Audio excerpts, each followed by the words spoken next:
couple go on a casual date to the top of one of the steepest mountains in North America, they become hopelessly lost. The last tram is gone. The sun is setting very, very quickly, and it's cold.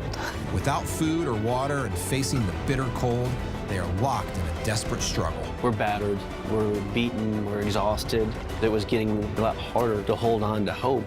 Every decision they make can mean the difference between life and death. That's where I come in.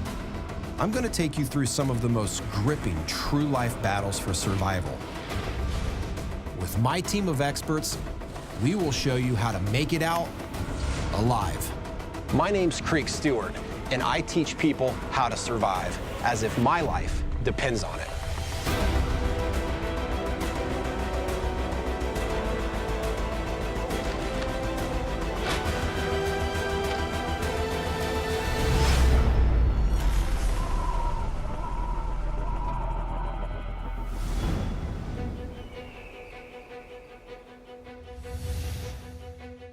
Palm Springs, California has long been a celebration destination. In this city of sunshine and celebrities, the only thing most visitors have to survive is the fun. That is just what Brandon Day expects when his company sends him to Palm Springs for its annual convention. He brings Gina Allen. They'd only been dating a few weeks. We didn't know each other really well, but figured why not give it a shot. He invited me on April Fool's Day. We're at a Rangers game. He invites me, says, "Hey, have you ever been to California?" She was dangerous enough to accept the invitation. On Saturday afternoon, they decide to venture up the Palm Springs aerial tram.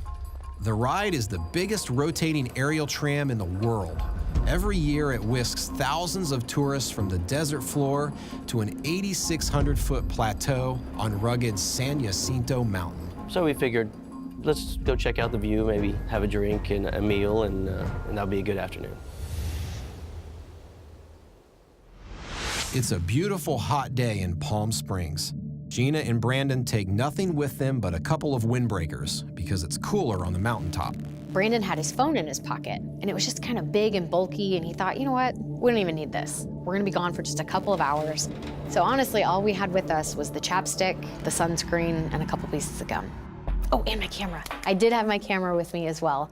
We didn't think for a moment that anything would go wrong. What could go wrong?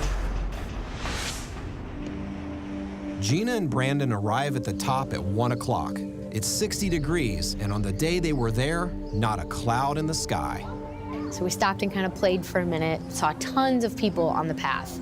And we find a lookout point. And it really was a nice photo op type scenario. A couple mountain peaks, Palm Springs in the distance.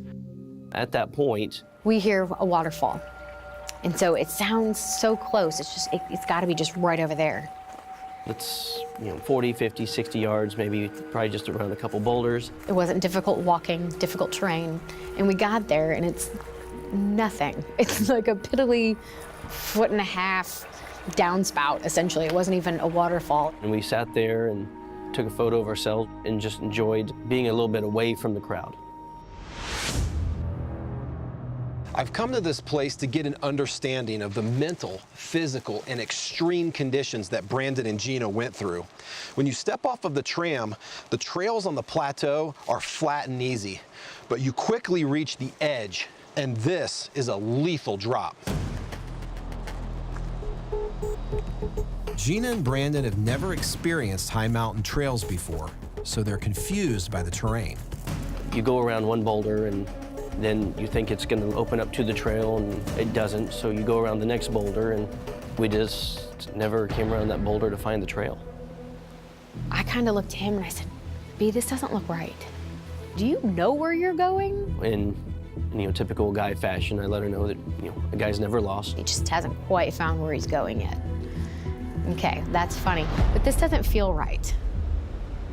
It's human nature to never want to confess to being lost. The problem is, that can be our worst enemy. To understand the mental landscape of survival, I asked psychologist Jada Jackson to help out. So from like a mental perspective, what are Brandon and Gina like going through mentally as they're at the cusp of realizing and admitting maybe that they're turnaround? Well, look at it from this perspective. You're You're moving, and all of a sudden you realize, wait a second, I don't know where I am.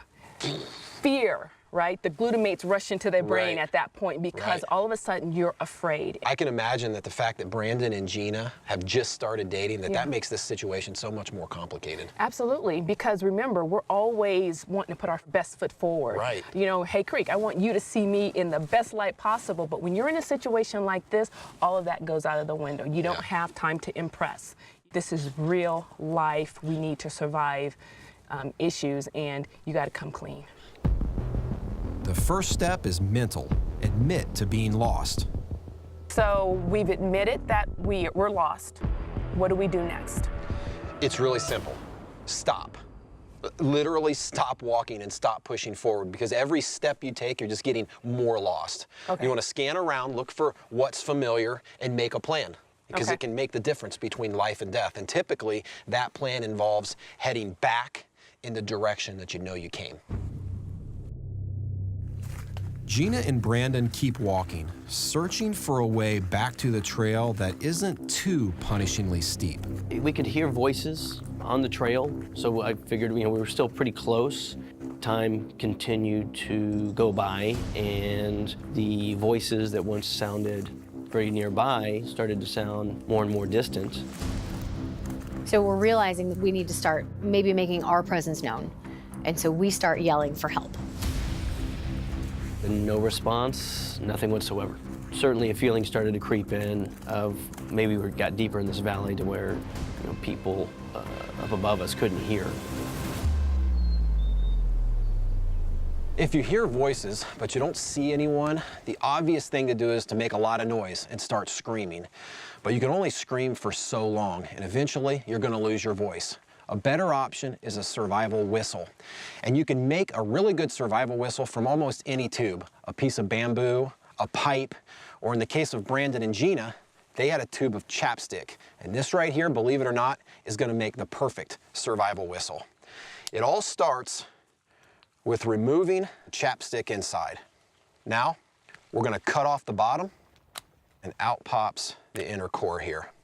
The next thing you want to do is carve a little opening about a ½ inch from the front end of this tube of chapstick. Brandon and Gina didn't have a knife, and you could use a sharp rock if you absolutely had to. Just take a little bit more effort. The idea for this hole is for it to be about the size and shape of a really small pinky nail. Once the hole's finished, you want to find a stick that's a perfect fit into the end of this tube of chapstick. And then we're gonna cut just a little flat piece off the top of that, just enough to provide a little channel of air to blow through. Okay, now I'm gonna snap this off and insert it right into the end of my whistle, all the way up until the edge of that hole. And now we're gonna test it to see if it works. Sounds great. The sound from a whistle takes up less energy and travels farther than screaming. 3 whistle bursts is the universal sign of distress.